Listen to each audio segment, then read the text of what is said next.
नमस्कार विद्यार्थियों। आज के लेक्चर में हम चैप्टर 3 जो तीसरा चैप्टर है हमारा वो प्रारंभ करने जा रहे हैं। चैप्टर का नाम है बाह्य आक्रमण और आत्मसातीकरण। बाह्य आक्रमण से तात्पर्य ये है कि भारत के अंतर्गत बहुत से ऐसे बाहरी आक्रमणकारी आए जिन्होंने भारत के कुछ क्षेत्रों पर विजय प्राप्त की और कुछ समय के लिए यहाँ पर शासन स्थापित किया। यद्यपि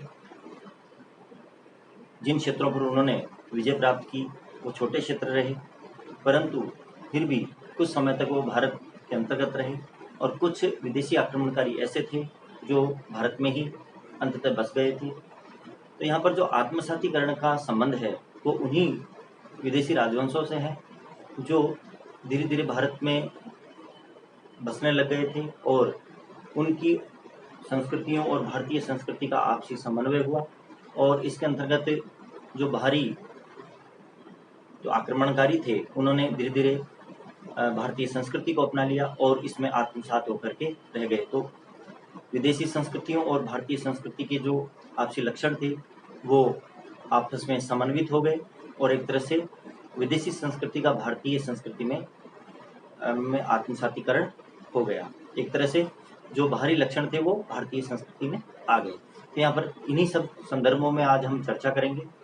तो सबसे पहले देखते हैं हम मौर्योत्तर काल के विषय में। देखिए मौर्योत्तर काल किसे कहा गया है।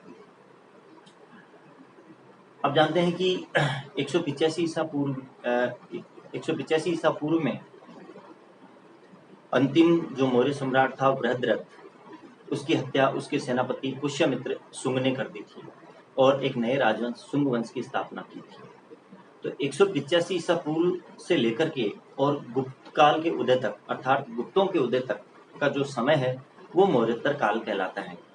इस काल के अंतर्गत हमें भारत के अंतर्गत छोटे छोटे राजवंशों का जो राज्य हैं वो दिखाई देते हैं, उनका इतिहास हमको इसमें मिलता है। यद्यपि इस काल के अंतर्गत कोई बड़ा साम्राज्य तो स्थापित नहीं हुआ, परंतु सांस्कृतिक समन्वय की दृष्टि से यह काल बहुत ही महत्वपूर्ण माना जाता है। सांस्कृतिक समन्वय इसलिए क्योंकि जो छोटे छोटे राजवंश थे, इन राजवंशों में कुछ भारतीय राजवंश थे तो कुछ विदेशी राजवंश। तो जो विदेशी राजवंश थे उनकी संस्कृति अर्थात विदेशी संस्कृति का समन्वय भारतीय संस्कृति से हुआ इस काल के अंतर्गत। इसलिए सांस्कृतिक समन्वय की दृष्टि से इस काल को महत्वपूर्ण माना जाता है। अब यहाँ पर हम अध्ययन की सुविधा की दृष्टि से यहाँ पर जो छोटे छोटे राजवंश हमको मौर्योत्तर काल में दिखाई देते हैं उनको हम दो भागों में विभाजित कर सकते हैं। एक तो वे जो भारतीय थे अर्थात भारतीय राजवंश, और दूसरे वे जो विदेशों से आकर के यहाँ पर जिन्होंने अपना शासन स्थापित किया था अर्थात विदेशी राजवंश। तो देखिए भारतीय जो राजवंश थे और जो विदेशी राजवंश थे उनको हम यहाँ दो भागों में विभाजित करते हैं। विदेशी राजवंशों में यूनानी, इसके अलावा यूनानी जो बाद में यहाँ पर भारत में बस गए थे उन्हें बाद में इंडो ग्रीक कहा गया। इसके अलावा शक, कुषाण, हूण, ये सब विदेशी जातियां थी जिन्होंने भारत के कुछ हिस्सों पर अपना अधिकार कर लिया था और यहाँ पर अपना राज्य स्थापित किया था। इसके साथ साथ कुछ भारतीय राजवंश थे जिन्होंने छोटे छोटे क्षेत्रों पर अपना अधिकार करके और वहाँ पर अपना शासन स्थापित किया था। तो भारतीय राजवंशों में शुंग, कर्ण, चेदी, सातवाहन आदि राजवंश भारतीय राजवंशों के अंतर्गत आते हैं। तो यहाँ पर हम ये देखते हैं कि जो भारतीय और विदेशी राजवंश हैं वो भारत के छोटे छोटे अनेक क्षेत्रों में बिखरे हुए थे और विभिन्न छोटे छोटे क्षेत्रों में इनका शासन स्थापित था। ये मौर्योत्तर काल के अंतर्गत मौर्योत्तर काल की यही विशेषता रही है कि यहाँ पर कोई एक संपूर्ण हम कहें कि एक छत्र साम्राज्य न होकर के और छोटे छोटे राजवंशों का यह काल रहा है। तो मौर्योत्तर काल आपके समझ में आ गया होगा। जहाँ तक उम्मीद करता हूँ कि शुंग वंश की स्थापना से लेकर अर्थात 185 ईसा पूर्व से लेकर के और गुप्तों के उदय तक का जो समय है वो मौर्योत्तर काल कहलाता है। नेक्स्ट हम बात कर रहे हैं कि इस समय की जो जानकारी के हमारे पास स्रोत हैं वो कौन कौन से हैं। तो देखिए जानकारी के इस समय जो हमको स्रोत दिखाई देते हैं मौर्योत्तर काल के विषय में जो हमको जानकारी प्रदान करते हैं वो है गार्गी संहिता, इसके अतिरिक्त पतंजलि का महाभाष्य, दिव्यावदान जो कि एक बौद्ध ग्रंथ है, इसके अलावा कालिदास का मालवी काग्निमित्र, इसके अतिरिक्त बाणभट्ट का हर्षचरित, कल्हण की राजतरंगिणी, अश्वघोष का बुद्ध चरित और अश्वघोष के द्वारा लिखित सौंदरानंद, सूर्यालंकार और सारिपुत्र प्रकरण, ये चारों ही जो ग्रंथ हैं वो अश्व घोष द्वारा लिखे गए हैं। सारीपुत्र प्रकरण, सूर्यालंकार, सौंदरानंद और बुद्ध चरित।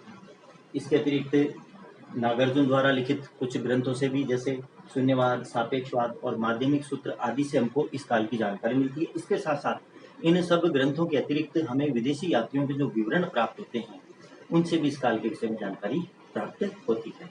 तो यहाँ पर ये जानकारी के स्रोत हमारे पास हो गए। अब हम बात कर रहे हैं कि जब बाहरी आक्रमणकारी भारत में आए उस समय भारत की राजनीतिक स्थिति क्या थी। तो यहाँ पर इसी टॉपिक के अंतर्गत हम चलेंगे कि यूनानी आक्रमण हुआ और भारत की राजनीतिक स्थिति इस समय क्या थी। देखिए, सबसे पहले जो बाहरी आक्रमणकारी भारत में आए, जिन्होंने भारत पर आक्रमण किया और जिन्होंने भारत के कुछ क्षेत्रों को विजित किया, वो यूनानी थे। यद्यपि अरबों का आक्रमण भी हुआ था, जो बाद में हुआ। इसके विषय में अपन नेक्स्ट हमारा जो 4th चैप्टर होगा उसके अंतर्गत बातचीत करेंगे। परंतु यहाँ पर सबसे पहले जो विदेशी आक्रमणकारी आए वो यूनानी थे, और यूनानियों में सबसे पहला जो विदेशी आक्रमणकारी था वो था सिकंदर, जो मैसिडोनिया यानी कि मकदूनिया का शासक था। मैसिडोनिया या मकदूनिया भूमध्य सागर के उत्तर के अंतर्गत एक छोटा सा देश पड़ता है। मैसिडोनिया या मकदूनिया हम कह सकते हैं, एक तरह से यूनानी राज्य था ये, जिसे वर्तमान में ग्रीक या ग्रीस कहा जाता है। तो यहाँ पर हम बात कर रहे हैं सिकंदर के आक्रमण की। तो जिस समय सिकंदर का आक्रमण हुआ, अर्थात यूनानी आक्रमण भारत पर हुआ, उस समय भारत, अब यहाँ पर एक ध्यान देने योग्य बात यह है कि जितने भी विदेशी आक्रमणकारी आए वो सभी भारत के पश्चिमोत्तर क्षेत्र के अंतर्गत आए। पश्चिमोत्तर क्षेत्र अर्थात वर्तमान जो पाकिस्तान का क्षेत्र भारत से लगता है, उस क्षेत्र से सभी विदेशी आक्रमणकारियों के यहाँ पर आक्रमण हुए हैं। एक तरह से विदेशी आक्रमणकारियों का ये प्रवेश द्वार था। तो सिकंदर का आक्रमण यानी कि यूनानी आक्रमण भी पश्चिमोत्तर से ही हुआ। तो यहाँ पर पश्चिमोत्तर की उस समय जो राजनीतिक स्थिति थी वो ठीक नहीं थी। जब यूनानी आक्रमण हुआ उस समय भारत का पश्चिमोत्तर क्षेत्र राजनीतिक दृष्टि से एकता के सूत्र में बंधा हुआ नहीं था। राजनीतिक तौर पर इसमें बहुत सारे छोटे छोटे राज्य स्थापित थे। लगभग छोटे छोटे 25 राज्य इस समय पश्चिमोत्तर भारत में स्थापित थे। इनमें से कुछ गणतंत्रात्मक राज्य थे और कुछ राजतंत्रात्मक।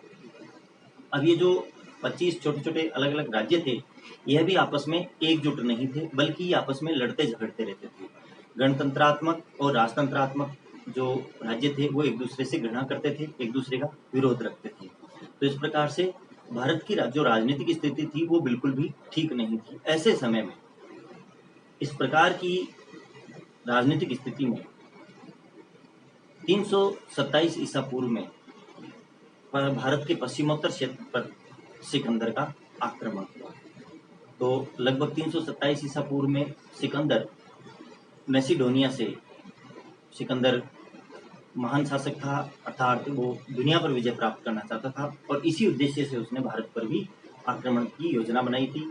और इस योजना के तहत उसने भारत के पश्चिमोत्तर क्षेत्र की ओर बढ़ना प्रारंभ किया।